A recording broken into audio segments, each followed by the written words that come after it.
ಇವತ್ತಿನ ತರಗತಿಯಲ್ಲಿ 8ನೇ ತರಗತಿಗೆ ಸಂಬಂಧಪಟ್ಟ ಹಾಗೆ ಆರೋಗ್ಯ ಶಿಕ್ಷಣಕ್ಕೆ ಸಂಬಂಧಿಸಿದಂತೆ ಮಾನಸಿಕ ಆರೋಗ್ಯ ಮತ್ತೆ ಭಾವನೆಗಳು ಇದರ ಅರ್ಥವನ್ನ ಮತ್ತು ಮಹತ್ವವನ್ನ ಭಾವನೆಗಳ ವಿಧಗಳನ್ನ ಹಾಗೆಯೇ ಸಕಾರಾತ್ಮಕ ಹಾಗೆ ನಕಾರಾತ್ಮಕ ಭಾವನೆಗಳ ಅರಿವಿನ ಬಗ್ಗೆ ನಾವು ಇವತ್ತು ತಿಳ್ಕೋಬೇಕಾಗಿದೆ. ಈಗಾಗಲೇ ತಾವು ಆರೋಗ್ಯ ಅಂದ್ರೆ ಏನು ಅಂತ ತಿಳ್ಕೊಂಡಿದ್ದೀರಿ.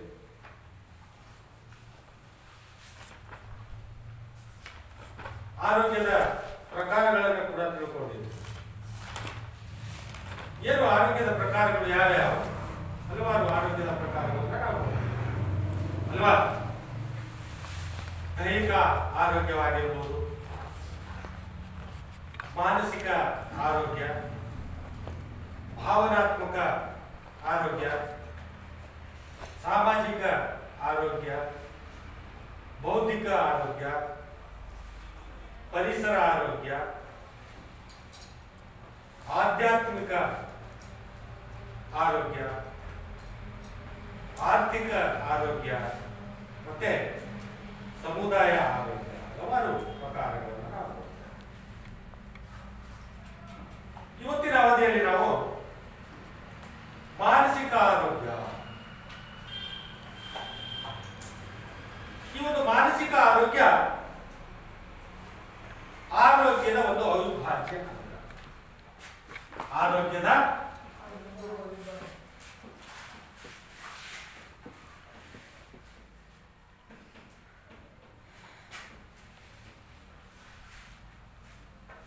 ಮಾನಸಿಕ ಆರೋಗ್ಯ ಅಂದ್ರೆ ಏನು? ಯಾವುದಕ್ಕೆ ಸಂಬಂಧಪಟ್ಟಿರ್ತೀವಿ? ಯಾರು ಹೇಳ್ತೀರಿ?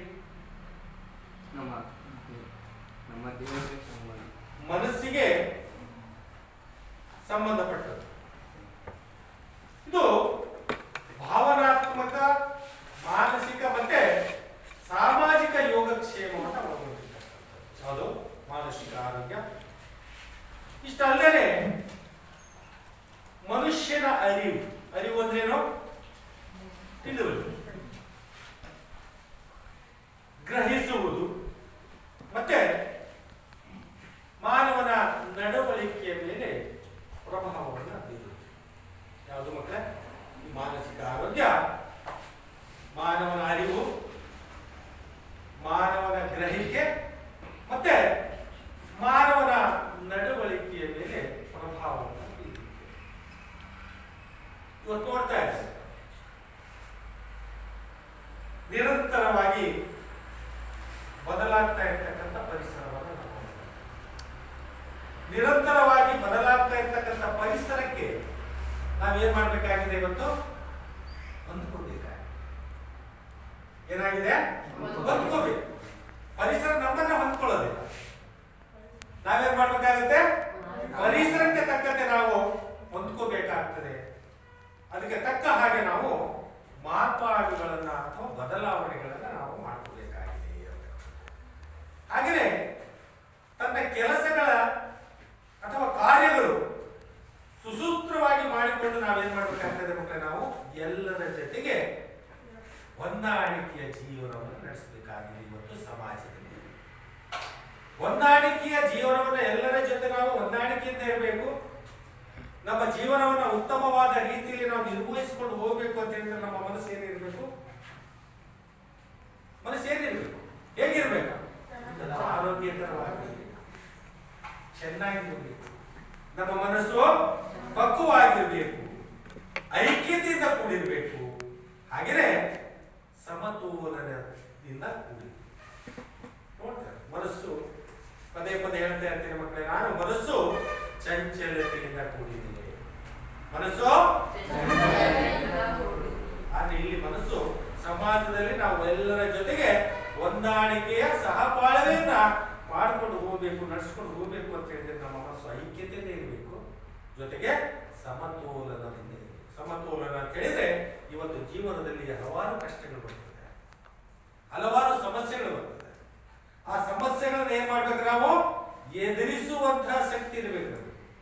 ಎದುರಿಸುವಂತಹ ಶಕ್ತಿ ಇರಬೇಕು. ಎದುರಿಸುವಂತಹ ಸಂದರ್ಭದಲ್ಲಿ ನಾವು ಅಂದುಕೊಂಡಿದ್ದು ಆದ್ರೆ ನಮ್ಮ ಮನಸ್ಸಿನ ಮೇಲೆ ಉತ್ತಮವಾದ ಪರಿಣಾಮ ಬೀರ್ತದೆ ಅಲ್ವಾ? ನಾವು ಅಂದ್ಕೊಂಡಿದ್ದು ಆಗದೇ ಇದ್ದಾಗ ಏನಾಗುತ್ತೆ ಮಕ್ಕಳೇ? ಏನಾಗ್ತೀವಿ ನಾವು? ಖಿನ್ನತೆಗೆ ಒಳಗಾಗ್ತೇವೆ. ಏನಕ್ಕಾಗ್ತೇವೆ? ಖಿನ್ನತೆಗೆ ಒಳಗಾಗ್ತೇವೆ, ಚಿಂತೆಗೆ ಒಳಗಾಗ್ತೇವೆ ಅಲ್ವಾ? ಆಶಾ ಭಂಗ ಆಗ್ತದೆ. ನಾವು ಏನೋ ಒಂದು ಕೆಲಸವನ್ನ, ಏನೋ ಒಂದು ನಮ್ಮ ಜೀವನದಲ್ಲಿ ಒಂದು ಗುರಿಯನ್ನೇ ಇಟ್ಕೊಳ್ತೀವಿ, ಏನಾದ್ರೂ ಒಂದು ಸಾಧನೆನ ಮಾಡಬೇಕು ಅಂತ ಇಟ್ಕೊಳ್ತೀವಿ. ಆ ಸಾಧನೆ ಈಡೇರಿತು ಅಂದಾಗ ಮಾತ್ರ ನಮ್ಮ ಮನಸ್ಸು ಏನಾಗುತ್ತೆ? ಆಶಾದಾಯಕವಾಗಿ ಮಾಡುತ್ತೆ. ಇಲ್ಲಾಂದ್ರೆ ಏನಾಗುತ್ತೆ?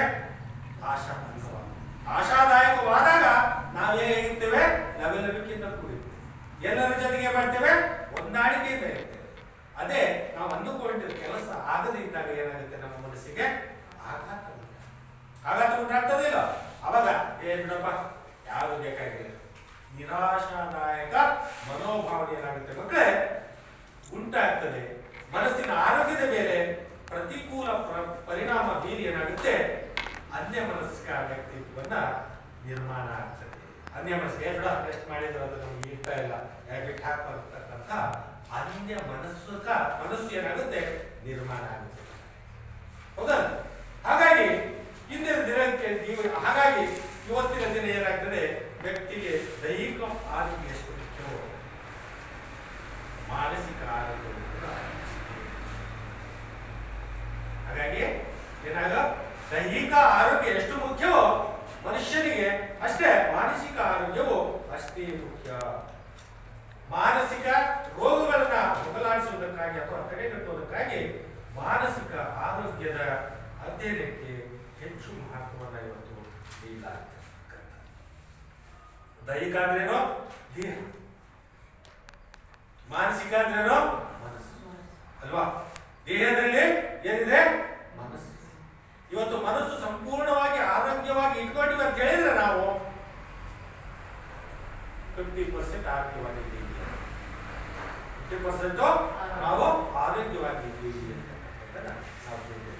ಹಾಗಾಗಿ ಮಕ್ಕಳೇ, ಈಗ ಮಾನಸಿಕ ಆರೋಗ್ಯದ ಅರ್ಥವನ್ನ ನಾವು ತಿಳ್ಕೊಳ್ಳೋದಾದ್ರೆ ನೋಡಿ, ವಿಶ್ವ ಆರೋಗ್ಯ ಸಂಸ್ಥೆ WHO ಅಂತ ಕರೀತೀವಿ, ವರ್ಲ್ಡ್ ಹೆಲ್ತ್ ಆರ್ಗನೈಸೇಷನ್.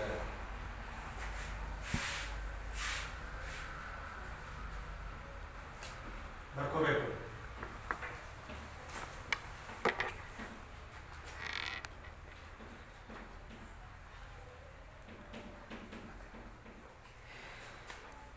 ವಿಶ್ವ ಆರೋಗ್ಯ ಸಂಸ್ಥೆ ಪ್ರಕಾರ ಮಾನಸಿಕ ಆರೋಗ್ಯ ಅಂತ ಹೇಳಿದ್ರೆ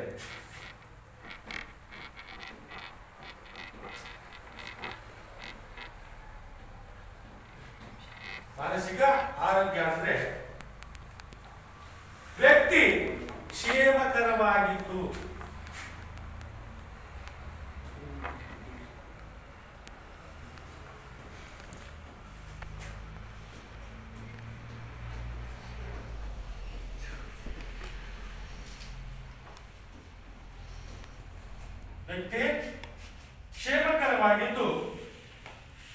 ತನ್ನ ಸಾಮರ್ಥ್ಯವನ್ನ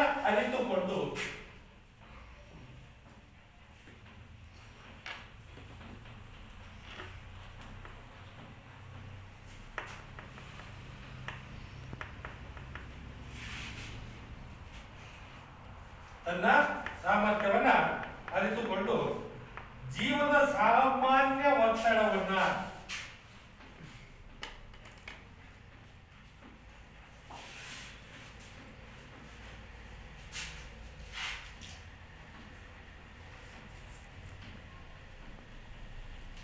ಜೀವನದ ಸಾಮಾನ್ಯ ಒತ್ತಡಗಳನ್ನ ನಿಭಾಯಿಸಿ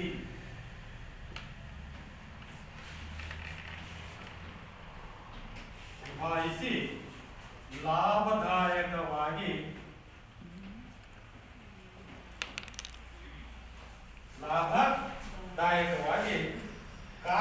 ಕಾರ್ಯನಿರ್ವಹಿಸುತ್ತಾ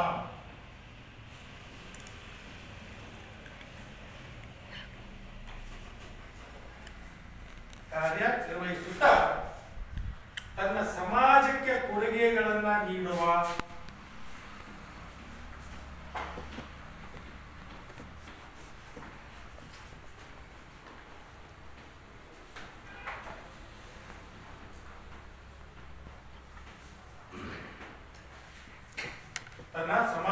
ಕೊಡುಗೆಯನ್ನು ನೀಡುವ ಸ್ಥಿತಿ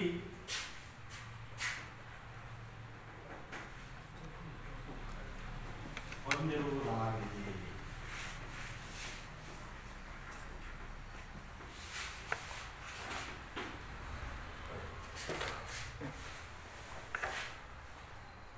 ಮಾನಸಿಕ ಆರೋಗ್ಯ ಅಂತ ಹೇಳಿದ್ರೆ ಯಾವ್ದ್ರ ಪ್ರಕಾರ?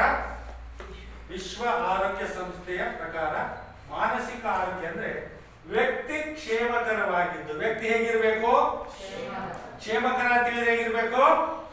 ಆರೋಗ್ಯಕರವಾಗಿರ್ಬೇಕು. ಆರೋಗ್ಯಕರವಾಗಿದ್ದು ತನ್ನ ಸಾಮರ್ಥ್ಯವನ್ನು ಅರಿತುಕೊಂಡು ನಾನು ಹೇಗಿದ್ದೀನಿ, ನಾನು ಏನನ್ನ ಮಾಡಬಲ್ಲೆ. ಸಾಮರ್ಥ್ಯ ಅಂದ್ರೆ ಏನು? ಶಕ್ತಿ ಅಲ್ವಾ? ತನ್ನ ಶಕ್ತಿಯನ್ನು ಅರಿತುಕೊಂಡು ಜೀವನದಲ್ಲಿ ಬರ್ತಕ್ಕಂಥ ಸಾಮಾನ್ಯ ಒತ್ತಡ, ಯಾವುದೇ ಒತ್ತಡಗಳು ಬರಲಿ, ಆ ಒತ್ತಡಗಳನ್ನು ಏನ್ ಮಾಡ್ತಾನೆ ಅವನು? ನಿಭಾಯಿಸಿಕೊಂಡು ಲಾಭದಾಯಕವಾಗಿ, ನಿರಾಶಾದಾಯಕವಾಗಬಾರ್ದು. ಎಂತ ಒತ್ತಡಗಳು ಬಂದ್ರು, ಎಂತ ಕಷ್ಟಗಳು ಬಂದ್ರು ಕೂಡ ಅವನೇನ್ ಮಾಡ್ಬೇಕು? ನಿಭಾಯಿಸ್ಬೇಕು. ನಾನು ಎದುರಿಸಬಲ್ಲೆ ಅಂತಕ್ಕಂಥ ಶಕ್ತಿ ಅವನಲ್ಲಿ ಇರ್ಬೇಕು. ಆ ಸಾಮರ್ಥ್ಯವನ್ನು ಅರಿತುಕೊಂಡು ಲಾಭದಾಯಕವಾಗಿ ಕಾರ್ಯನಿರ್ವಹಿಸುತ್ತಾ ಮುನ್ನುಗ್ತಾ ಹೋಗ್ಬೇಕು. ನಿರ್ವಹಿಸುತ್ತಾ ಸಮಾಜಕ್ಕೆ ಕೊಡುಗೆಯನ್ನು ನೀಡುವ ಸ್ಥಿತಿ ಅಂದ್ರೆ ಯಾವುದೇ ಸಮಸ್ಯೆಗಳು ಬಂದರೂ ಕೂಡ ಅದಕ್ಕೆ ಎದೆಗುಂದದೆ ಅವನೇನ್ ಮಾಡ್ತಾನೆ? ಮುನ್ನುಗ್ತಾನೆ. ಅಂಥ ಸ್ಥಿತಿಯನ್ನ ನಿರ್ಮಾಣ ಮಾಡೋದೇ ಯಾವುದೋ ಮಾನಸಿಕ ಆರೋಗ್ಯ ಅಂತಕ್ಕಂಥದ್ದನ್ನ ಯಾರು ಹೇಳಿದ್ದಾರೆ? ವಿಶ್ವ ಆರೋಗ್ಯ ಸಂಸ್ಥೆ ಹೇಳಿರ್ತಕ್ಕಂಥದ್ದು. ಗೊತ್ತಾಯ್ತಾ? ವ್ಯಕ್ತಿ ಕ್ಷೇಮಕರವಾಗಿದ್ದು ತನ್ನ ಸಾಮರ್ಥ್ಯವನ್ನು ತಾನು ಅರಿತುಕೊಂಡು ಜೀವನದಲ್ಲಿ ಬರ್ತಕ್ಕಂಥ ಒತ್ತಡಗಳಲ್ಲಿ ನಿಭಾಯಿಸಿಕೊಂಡು ಏನ್ ಮಾಡ್ಬೇಕು? ಅವರು ಲಾಭದಾಯಕವಾಗಿ ಉತ್ತಮ ಜೀವನ, ಲಾಭದಾಯಕವಾಗಿ ಉತ್ತಮವಾಗಿ ಕಾರ್ಯನಿರ್ವಹಿಸುತ್ತಾ ಸಮಾಜಕ್ಕೆ ತನ್ನ ಕೊಡುಗೆಯನ್ನು ನೀಡತಕ್ಕಂಥದ್ದಕ್ಕೆ ಮಾನಸಿಕ ಆರೋಗ್ಯ ಅಂದ್ರೆ ಮನಸ್ಸು ಸ್ಥಿತಿಯಲ್ಲಿ. ಮನಸ್ಸು ಸ್ಥಿತಿಯಲ್ಲಿ ಇಲ್ಲ, ಒತ್ತಡಗಳು ಏನೇ ಬಂದರೂ ಆ ಒತ್ತಡಗಳು ಆಶಾದಾಯಕವಾದಾಗ ಹಿಗ್ಗುವುದು, ಅದರಿಂದ ನಿರಾಸೆಯಾದಾಗ ಕುಗ್ಗುವುದನ್ನು ಮಾಡ್ತಾರೆ. Try again try, at last succeed. ಪ್ರಯತ್ನ ನಮ್ಮ ಜೀವನದಲ್ಲಿ ಏನೇ ಕಷ್ಟಗಳು, ಏನೇ ನಷ್ಟಗಳು ಬಂದರೂ ಕೂಡ ನಾವೇನ್ ಮಾಡಬೇಕು? ಎದೆಗುಂದದೆ ಮುನ್ನುಗ್ತಾ ಹೋಗ್ಬೇಕು. ಅವಾಗ ನಮಗೆ ಸಿಗುತ್ತೆ ಜೀವನದಲ್ಲಿ ಲಾಭ ಆಗ್ತಕ್ಕಂಥದ್ದು ಸಿಗುತ್ತೆ. ನಮ್ಮ ಗುರಿಯನ್ನ ಮುಟ್ಲಿಕ್ಕೆ ಸಾಧ್ಯತೆ ಆಗುತ್ತೆ. ಮತ್ತೆ ನಾವು ಯಾವಾಗಲೂ ಕೂಡ ಒಳ್ಳೆಯ ಆಲೋಚನೆಗಳನ್ನೇ ಮಾಡಬೇಕು. ಏನ್ ಮಾಡಬೇಕು? ಒಳ್ಳೆಯ ಆಲೋಚನೆಗಳನ್ನೇ ಮಾಡುತ್ತಾ ಕ್ರಿಯಾಶೀಲರಾಗಿ ಇದ್ವಿ ಅಂತ ಹೇಳಿದ್ರೆ ನಮ್ಮ ಮಾನಸಿಕ ಆರೋಗ್ಯ ಕೂಡ ಏನಾಗುತ್ತೆ?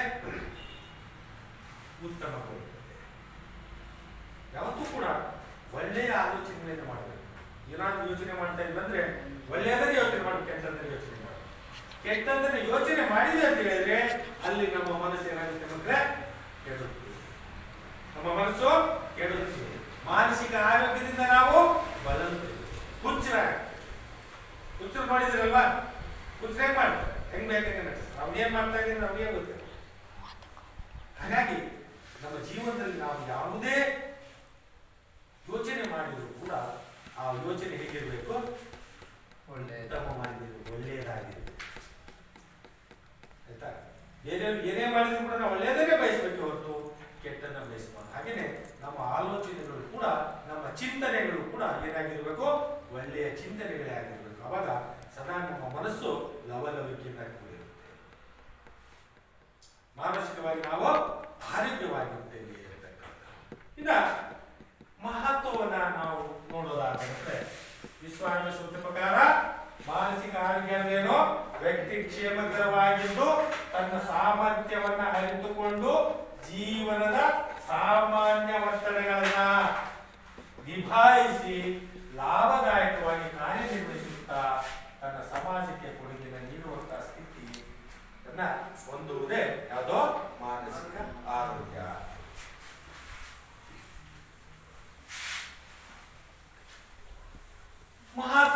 ಏನು ಇಂಪಾರ್ಟೆನ್ಸ್, ಮಾನಸಿಕ ಆರೋಗ್ಯದ ಮಹತ್ವ ಇದೆ ಯಾಕೆ ಅಂತ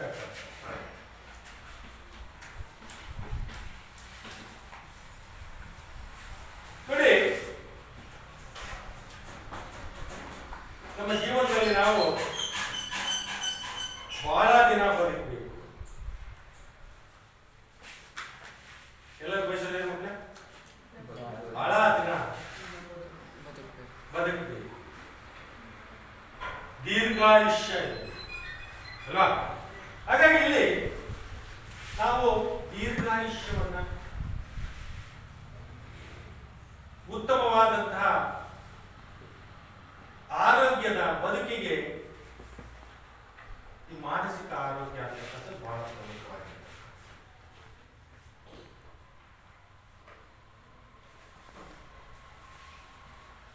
ಹಾಗಾಗಿ ನಾವು ಮಾನಸಿಕ ಆರೋಗ್ಯವನ್ನ ಕಾಪಾಡಿಕೊಳ್ತಕ್ಕಂಥದ್ದು ಬಹಳ ಅತ್ಯವಶ್ಯಕ. ನಾವು ಯಾವಾಗಲೂ ಕೂಡ ಆರೋಗ್ಯಕರವಾಗಿರ್ಬೇಕು. ನಮ್ಮ ಆಯಸ್ಸನ್ನು ನಾವು ಸದಾ ಹೆಚ್ಚಿಸ್ಕೋಬೇಕು ಅಂತ ಹೇಳಿದ್ರೆ ನಾವು ನಮ್ಮ ಮಾನಸಿಕ ಆರೋಗ್ಯವನ್ನು ಕಾಪಾಡಿಕೊಳ್ತಕ್ಕಂಥದ್ದು ಬಹಳಷ್ಟು ಅತ್ಯವಶ್ಯಕ.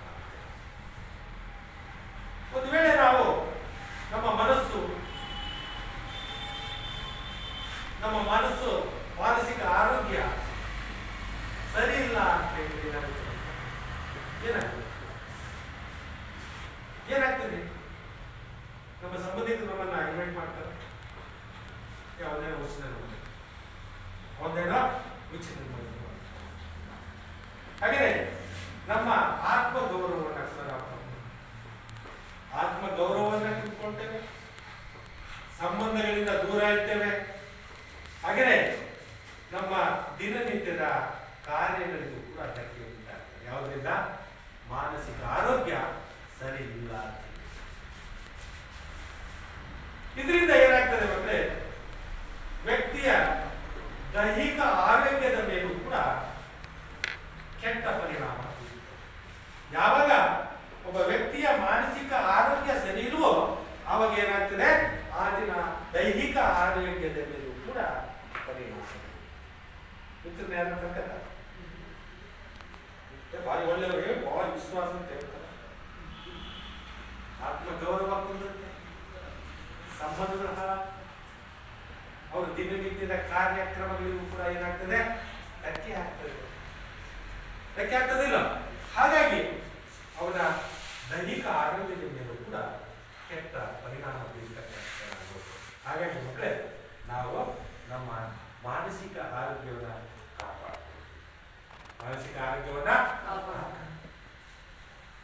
ಹಾಗಾದ್ರೆ ಇದು ಮಹತ್ವ ಏನಪ್ಪ? ನೋಡಿ, ಮಾನಸಿಕ ಆರೋಗ್ಯದ ಕೊರತೆಯಿಂದಾಗಿ ವ್ಯಕ್ತಿಯ ವರ್ತನೆಯಲ್ಲಿ ನಾವು ಏರುಪೇರನ್ನು ಕಾಣ್ತೇವೆ. ಅವರ ಮನಸ್ಸು ಸರಿ ಇಲ್ಲ ಅಂತ ಹೇಳಿದ್ರೆ ಆ ವ್ಯಕ್ತಿಯ ವರ್ತನೆಯಲ್ಲಿ ನಾವೇನ್ ಕಾಣ್ತೇವೆ? ಬದಲಾವಣೆಗಳನ್ನ ಕಾಣ್ತೇವಿಲ್ವ? ಯೋಚನೆ ಮಾಡಿ, ನೀವೇ ಯೋಚನೆ ಮಾಡಿ. ಅವರ ಮನಸ್ಸು ಸರಿ ಇಲ್ಲ ಅಂತ ಹೇಳಿದ್ರೆ ಆತನ ನಡವಳಿಕೆಯಲ್ಲೂ ಕೂಡ ನಾವೇನ್ ಕಾಣ್ತೇವೆ? ಬದಲಾವಣೆಗಳನ್ನ ಕಾಣ್ತೇವೆ, ಅಥವಾ ಏರುಪೇರುಗಳನ್ನ ನಾವು ಕಾಣ್ತೇವೆ ಅಲ್ವಾ. ಹಾಗಾಗಿ ಅವ್ರು ಏನ್ ಮಾಡ್ತಾರೆ, ಅವನ ಮನಸ್ಸು ಸರಿ ಇಲ್ಲ ಅಂತ ಹೇಳಿದ್ರೆ ಮಾದಕ ವಸ್ತುಗಳನ್ನ ಸೇವನೆ ಮಾಡ್ತಾರೆ ಅಲ್ವಾ. ನಿಮಗೆ ತಲೆ ಸರಿ ಇಲ್ಲ ಕಪ್ಪ, ಇವತ್ತು ನಾನು ಏನೇನ ಅದನ್ನ ನಿಮ್ಮ ಎದುರಿಗೆ ಹೇಳೋದು. ಹಾಗೇನೆ ಮನೆಗೂ ಜಗಳ, ಹೆಂಡತಿ ಮಕ್ಕಳೊಳಗೆ ಅವರ ಮನಸ್ಸು ಸರಿ ಇಲ್ಲ ಅಂತ ಹೇಳಿದ್ರೆ ಮನೆಯಲ್ಲೂ ಕೂಡ ಜಗಳ ಆಗ್ತಕ್ಕಂಥದ್ದು ನಾವು ನೋಡ್ತೇವಿಲ್ಲ. ಎಷ್ಟು ಕುಡ್ಕೊಂಡ್ಬರೋದು, ಕುಡ್ಕೊಂಡ್ಬಂದು ಮನೆಯಲ್ಲಿ ಗಲಾಟೆ ಮಾಡ್ತಕ್ಕಂಥದ್ದು, ಗಲಾಟೆ ಮಾಡಿ ಹೆಂಡತಿ ಮಕ್ಕಳನ್ನ ಬೈತಕ್ಕಂಥದ್ದು ಅಲ್ವಾ. ಹಾಗೇನೆ ಬೇರೆ ಬೇರೆ ಟಿವಿ ಹೊಡೆಯೋದು, ಹಂಚು ಹೊಡೆಯೋದು, ಅದನ್ನು ತೆಗೆದು ಒಗೆಯೋದು. ಅವಾಗ ನೀವು ತಿಳ್ಕೋಬೇಕು ಮತ್ತೆ, ಇವನು ಮನಸ್ಸು ಸರಿ ಇಲ್ಲ, ಇವನು ಮಾನಸಿಕವಾಗಿ ಆರೋಗ್ಯವಾಗಿಲ್ಲ ಅಂತ ನೀವು ಹೌದಾ. ನೋಡ್ತೇವಿಲ್ಲ, ಮನಸ್ಸು ಸರಿ ಇಲ್ಲ ಅಂತ ಕುಡಿದು ಬರ್ತಾರೆ, ಕುಡಿದು ಬಂದು ಮನೆಯಲ್ಲಿ ಜಗಳ ಆಡ್ತಾರೆ, ಅಥವಾ ಸಮಾಜದಲ್ಲಿ ಇನ್ನೊಬ್ಬರ ಹತ್ರ ಜಗಳ ಮಾಡಿ ಹೊಡ್ತಾ ತಿಂತಾರೆ, ಇಲ್ಲ ಅಂದ್ರೆ ಬೀದಿಗೆ ಬೀಳ್ತಾರೆ. ಹೌದಾ.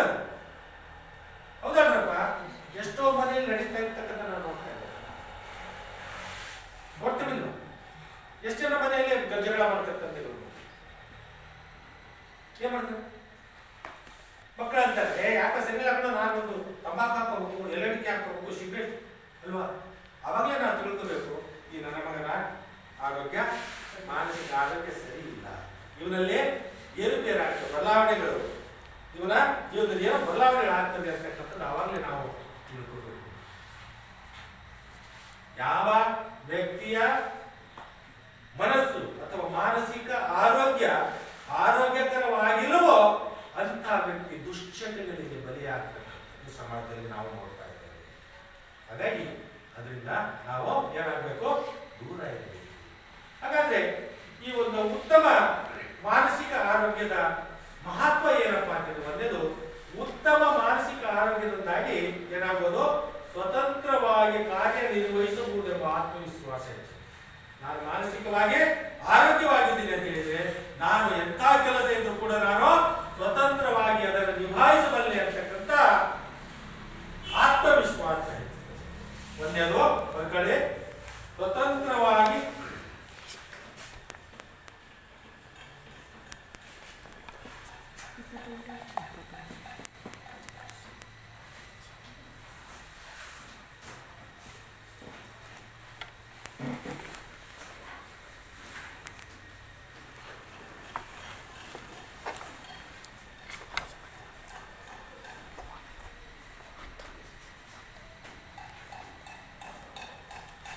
ನನ್ನ ಕೆಲಸವನ್ನು ನಾನು ಸ್ವತಂತ್ರವಾಗಿ ನಿರ್ವಹಿಸಬಲ್ಲೆ ಅಂತಕ್ಕಂಥ ಆತ್ಮವಿಶ್ವಾಸ ಹೆಚ್ಚುತ್ತದೆ. ಯಾರಿಗೆ?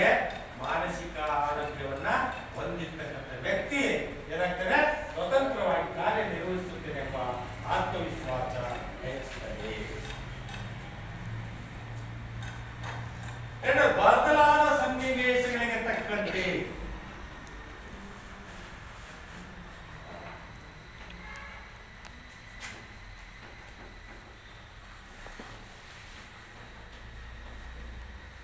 ಬದಲಾದ ಸನ್ನಿವೇಶಕ್ಕೆ ತಕ್ಕಂತೆ ಹೊಂದಾಣಿಕೆ ಮಾಡಿಕೊಳ್ಳುವಂತಹ ಸಾಮರ್ಥ್ಯ ಕೂಡ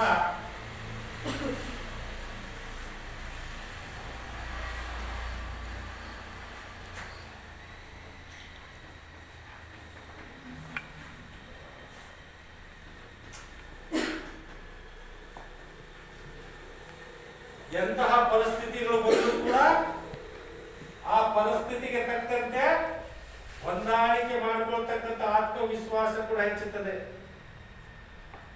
ಇನ್ನು ಮೂರನೆಯದು ಭಾವನೆಗಳ ಮೇಲೆ ನಿಯಂತ್ರಣ ಹೊಂದಬಹುದು.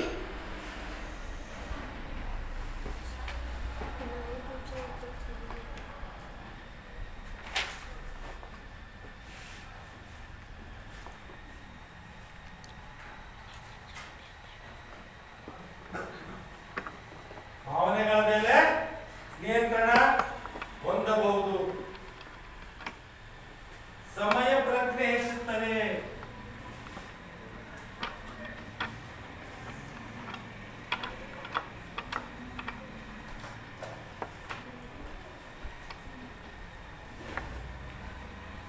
ಸಮಯ ಪ್ರಜ್ಞೆ ಹೆಚ್ಚುತ್ತದೆ.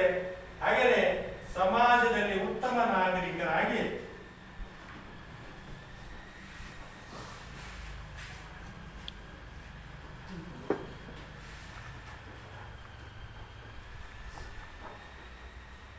ಸಮಾಜದಲ್ಲಿ ಉತ್ತಮ ನಾಗರಿಕರಾಗಿ ಬದುಕಲಿಕ್ಕೆ ಸಾಧ್ಯ ಆಗುತ್ತದೆ.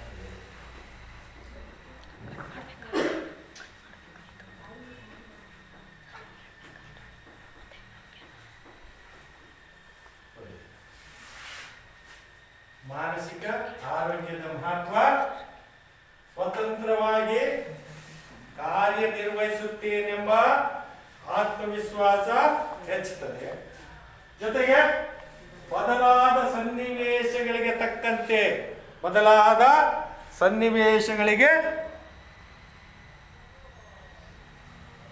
ತಕ್ಕಂತೆ ಹೊಂದಾಣಿಕೆ ಮಾಡತಕ್ಕಂತಹ ಸಾಮರ್ಥ್ಯ ಹೆಚ್ಚುತ್ತದೆ. ಹಾಗೆಯೇ ಭಾವನೆಗಳ ಮೇಲೆ ನಿಯಂತ್ರಣವನ್ನ ಹೊಂದಬಹುದು. ಸಮಯ ಪ್ರಜ್ಞೆ ಹೆಚ್ಚುತ್ತದೆ. ಆರೋಗ್ಯಕರವಾಗಿದ್ದ ಮನಸ್ಸು ಅಂತ ಹೇಳಿದ್ರೆ ಅವರಲ್ಲಿ ಸಮಯ ಪ್ರಜ್ಞೆ ಅಂತಕ್ಕಂತೆ ಹೆಚ್ಚುತ್ತದೆ. ಹಾಗೆಯೇ ಸಮಾಜದಲ್ಲಿ ಉತ್ತಮ ನಾಗರಿಕರಾಗಿ ಬದುಕಲಿಕ್ಕೆ ಸಾಧ್ಯ ಆಗ್ತದೆ. ಇಷ್ಟು ಮಾನಸಿಕ ಆರೋಗ್ಯವನ್ನ ಹೊಂದಿರ್ತಕ್ಕ ಅಂದ್ರೆ ಮಹತ್ವ.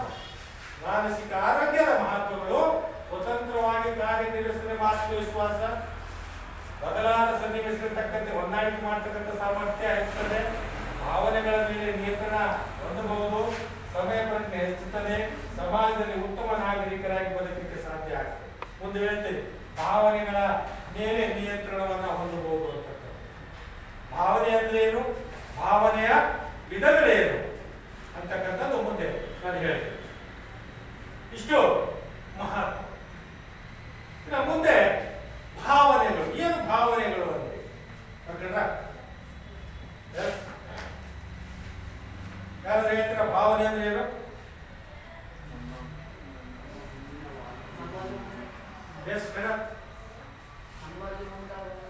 ನಮ್ಮಲ್ಲಿ ಹೇಳು ಏನುಂಟಾಗುತ್ತೆ? ಭಾವನೆ.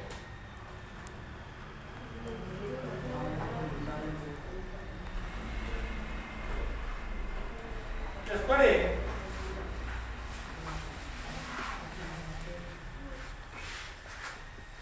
ಮಾನಸಿಕ ಆರೋಗ್ಯದ ಅರ್ಥ ಏನು ಅಂತ ತಿಳ್ಕೊಂಡ್ವಿ, ಮಾನಸಿಕ ಆರೋಗ್ಯದ ಮಹತ್ವವನ್ನು ತಿಳ್ಕೊಂಡ್ವಿ.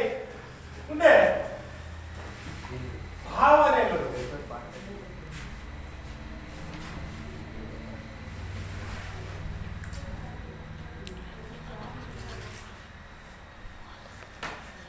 ಭಾವನೆಗಳು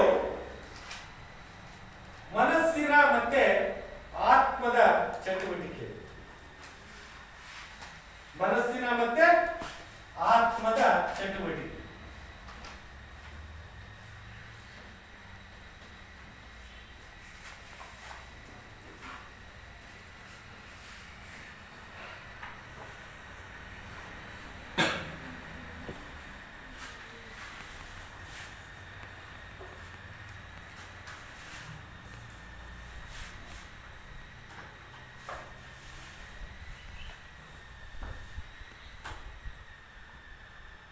ನೋಡಿ, ಭಾವನೆಗಳು ಮನಸ್ಸಿನ ಮತ್ತೆ ಆತ್ಮದ ಚಟುವಟಿಕೆ ಅಂತ ಕರೀತೀವಿ. ವ್ಯಕ್ತಿಗೆ ಸಂತೋಷವಾದಾಗ, ವ್ಯಕ್ತಿ ಖುಷಿಗೊಂಡಾಗ ಮತ್ತೆ ದುಃಖಿತನಾದಂತಹ ಸಂದರ್ಭದಲ್ಲಿ ಮನಸ್ಸಿನಲ್ಲಿ ಆಗ್ತಕ್ಕಂಥ ಬದಲಾವಣೆಗಳನ್ನು ನಾವು ಗಮನಿಸ್ತೇವೆ.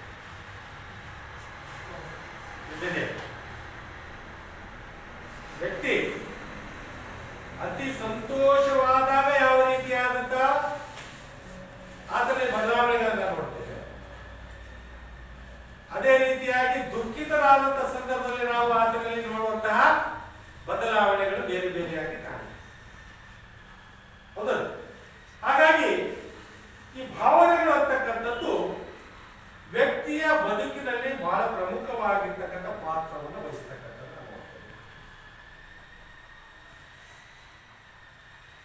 ಭಾವನೆ ಇಲ್ಲ ಅಂತ ಹೇಳಿದ್ರೆ ಜೀವನನೇ ಒಂದು ರೀತಿ ಸಪ್ಪೆ ಇಲ್ಲ.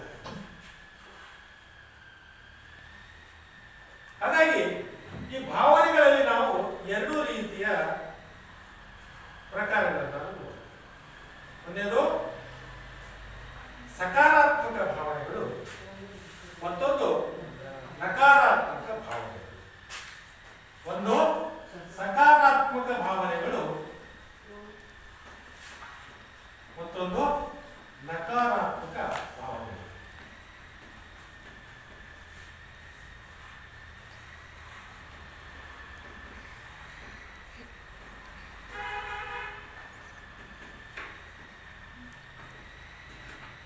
ಏನು ಸಕಾರಾತ್ಮಕ ಭಾವನೆಗಳು?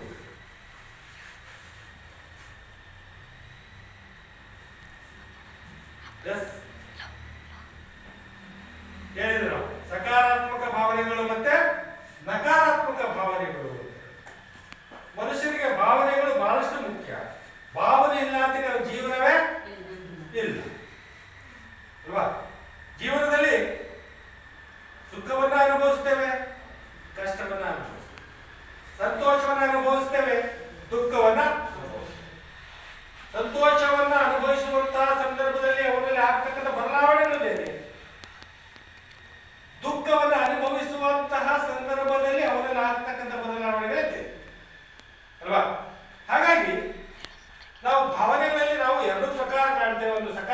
ಭಾವನೆಗಳು, ಮತ್ತೊಂದು ನಕಾರಾತ್ಮಕ ಭಾವನೆ. ಸಕಾರಾತ್ಮಕ ಭಾವನೆಗಳು ಸುಖದಾಯಕ ಭಾವನೆಗಳು ಅಂತ. ಉದಾಹರಣೆಗೆ ಪ್ರೀತಿ, ಪ್ರೇಮ, ಸಂತೋಷ, ಪ್ರಶಂಸೆ ಇವೆಲ್ಲವೂ ಕೂಡ ಸಕಾರಾತ್ಮಕ ಭಾವನೆ. ಈಗ ನಾವು ನಿಮ್ಮನ್ನ ಪ್ರೀತಿಯಿಂದ ನೋಡ್ತೀವಿ, ಕೆಳೆ ಕೆಳೆ ಅವಾಗ ನಿಮ್ಮಲ್ಲಿ ಆಗ್ತಕ್ಕಂಥ ಬದಲಾವಣೆ ಇದೆ. ವೆರಿ ಗುಡ್ ಅಂದಾಗ ನಿಮ್ಮಲ್ಲಿ ಆಗ್ತಕ್ಕಂಥ ಬದಲಾವಣೆ ಇದೆ. ಖುಷಿಯಾದಾಗ ನಮ್ಮಲ್ಲಿ ಮುಖದಲ್ಲಿ ಆಗ್ತಕ್ಕಂಥ ಬದಲಾವಣೆಗಳಿದೆ. ಎಕ್ಸ್ಪ್ರೆಷನ್ ಅಂತ ಭಾವನೆಗಳು ಅಂದ್ರೆ ಎಕ್ಸ್ಪ್ರೆಷನ್. ಉದಾಹರಣೆಗೆ ಪ್ರೀತಿ, ಪ್ರೇಮ, ಸಂತೋಷ, ಹೊಗಳಿಕೆ, ಮೆಚ್ಚುಗೆ ಇವೆಲ್ಲವೂ ಕೂಡ ಇದು ಮಕ್ಕಳೇ ಸಕಾರಾತ್ಮಕ ಭಾವನೆ. ಅದೇ ರೀತಿ ನಕಾರಾತ್ಮಕ ಭಾವನೆಗಳು ಅಂತ ಹೇಳಿದ್ರೆ ವ್ಯಕ್ತಿಯ ಬೆಳವಣಿಗೆಗೆ, ಅಭಿವೃದ್ಧಿಗೆ ಸಾಧ್ಯತೆ. ಅವೇನಾಗ್ತವೆ? ನಕಾರಾತ್ಮಕ ಭಾವನೆಗಳು ಮನಸ್ಸಿಗೆ ನೋವನ್ನು ಶುರು ಮಾಡ್ತವೆ. ಈ ಸಕಾರಾತ್ಮಕ ಭಾವನೆಗಳಿಂದ ಲಾಭಗಳೇನಪ್ಪ ಹೇಳಿದ್ರೆ ಪ್ರೀತಿ, ಪ್ರೇಮ, ಸಂತೋಷ, ಹೊಗಳಿಕೆ, ಪ್ರಶಂಸೆ ಇವೆಲ್ಲವೂ ಕೂಡ ಏನೋ ಮನಸ್ಸಿಗೆ ಮುದ ನೀಡ್ತಕ್ಕಂಥ. ಈ ಸಕಾರಾತ್ಮಕ ಭಾವನೆಗಳೇನಾಗ್ತದೆ ಮಕ್ಕಳೇ, ಅದರಿಂದ ಏನ್ ಲಾಭಗಳು ಅಂತ ಹೇಳಿದ್ರೆ ವ್ಯಕ್ತಿಯ ಬೆಳವಣಿಗೆಗೆ ಮತ್ತೆ ಅಭಿವೃದ್ಧಿಗೆ ಸಹಕಾರ. ಹಾಗೆಯೇ ಸಮಾಜದಲ್ಲಿ ಇತರರೊಡನೆ ನಾವು ಉತ್ತಮವಾದಂತಹ ಸಂಬಂಧವನ್ನು ಬೆಳೆಸಲಿಕ್ಕೆ ಸಹಕಾರಿಯಾಗ್ತದೆ. ಉತ್ತಮ ಗುಣದ ನಡತೆಯನ್ನು ತೋರಿಸಲಿಕ್ಕೆ ಸಕಾರಾತ್ಮಕ ಭಾವನೆಗಳು ಪೂರಕ ಆಗಿರ್ತಕ್ಕಂಥದ್ದು. ಅದೇ ರೀತಿ ನಕಾರಾತ್ಮಕ ಭಾವನೆಗಳು ಭಯ, ಭಯ, ತಿರಸ್ಕಾರ, ತಿರಸ್ಕಾರ. ಅವಾಗ ಅವ್ರ ಮನಸ್ಸಲ್ಲಿ ಏನ್ ಕಾಣ್ತದೆ? ನೋವು, ಹೆದರಿಕೆ ಆದಾಗಲೂ ಕೂಡ ಏನಾಗುತ್ತೆ? ನೋವು ಅಲ್ವಾ? ಅವಮಾನ, ಇನ್ನೊಬ್ಬರಿಂದ ಅವಮಾನ ಆಗ್ತದೆ.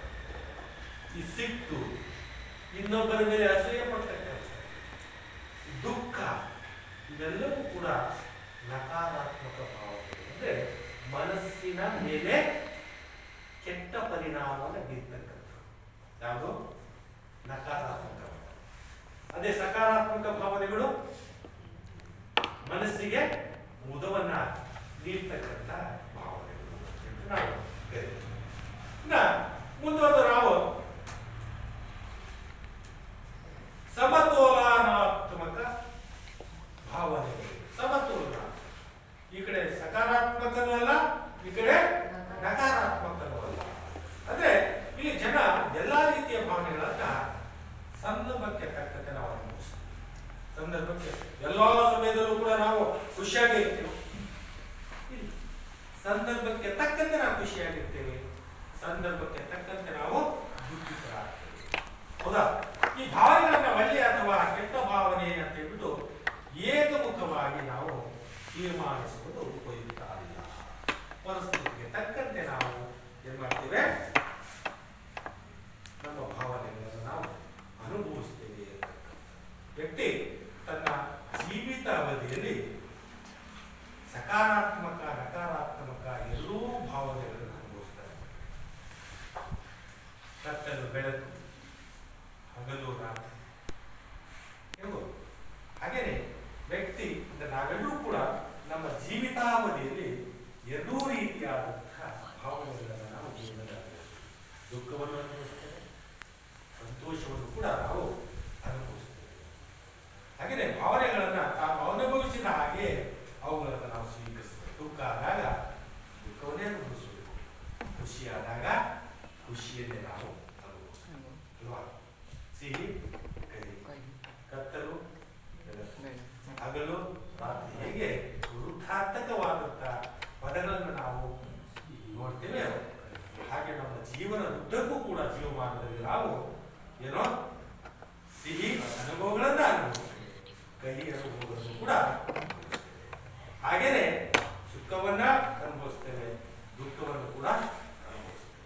ಇವೆಲ್ಲನೂ ಕೂಡ ನಾವು ಯಾವ ರೀತಿ ಸ್ವೀಕಾರ ಮಾಡಬೇಕು, ಸಮನಾಗಿ ಅನುಭವಿಸುವಂತಹ ಪ್ರಕ್ರಿಯೆ ನಮ್ಮ ಜೀವನದಲ್ಲಿ ಆಗಬೇಕು. ನಕಾರಾತ್ಮಕ ಭಾವನೆಗಳನ್ನ ಮನುಷ್ಯ ಜೀವನದಲ್ಲಿ ಅನುಭವಿಸೋದು ಸಹಜ, ಅವುಗಳನ್ನ ತಡೆಯೋದು ಬಹಳಷ್ಟು ಕಷ್ಟಕರ. ಆದರೆ ಅವುಗಳನ್ನ ಸಮರ್ಪಕ ರೀತಿಯಲ್ಲಿ ನಾವೇನು ಮಾಡಬೇಕಾದ್ರೆ ಅಭಿವ್ಯಕ್ತಿಯನ್ನ ಪಡಿಸಬೇಕಾಗ್ತದೆ.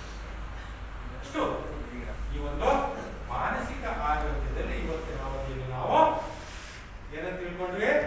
ಮಾನಸಿಕ ಆರೋಗ್ಯ ಅಂದ್ರೇನು, ಆರೋಗ್ಯದ ಪ್ರಕಾರಗಳಂದ್ರೇನು, ಅದರ ಅರ್ಥವನ್ನ ನೋಡಿದ್ವಿ, ಮಹತ್ವವನ್ನ ನೋಡಿದ್ವಿ, ಭಾವನೆಗಳು ಅಂದರೆ ನೋಡಿದ್ವಿ, ಭಾವನೆಯ ವಿಧಗಳನ್ನು ಕೂಡ ನೋಡಿದ್ವಿ. ಒಟ್ಟಾರೆಯಾಗಿ ನಾವು ಹೇಗಿರ್ಬೇಕು, ನಮ್ಮ ಮನಸ್ಸು ಆರೋಗ್ಯಕರವಾಗಿ, ನಮ್ಮ ಮನಸ್ಸನ್ನ ಆರೋಗ್ಯಕರವಾಗಿ ನಾವು ಇಟ್ಕೋಬೇಕಂದ್ರೆ ಏನ್ ಮಾಡ್ಬೇಕು ಮಕ್ಕಳೇ? ನಾವು ಧ್ಯಾನವನ್ನ ಮಾಡಬೇಕು, ಪ್ರಾಣಾಯಾಮವನ್ನು ಮಾಡಬೇಕು, ಯೋಗಾಸನವನ್ನು ಮಾಡಬೇಕು. ಅಂದಾಗ ಮಾತ್ರ ನಮ್ಮ ಮನಸ್ಸು ಆರೋಗ್ಯಕರವಾಗಲಿಕ್ಕೆ ಸಾಧ್ಯತೆ ಇದೆ ಅಂತ ಮಾತನ್ನ ಹೇಳ್ತಾ ಇವತ್ತಿನ ಈ ಒಂದು ಅವಧಿಯನ್ನು ನಾವು ಮಕ್ಕಳೇ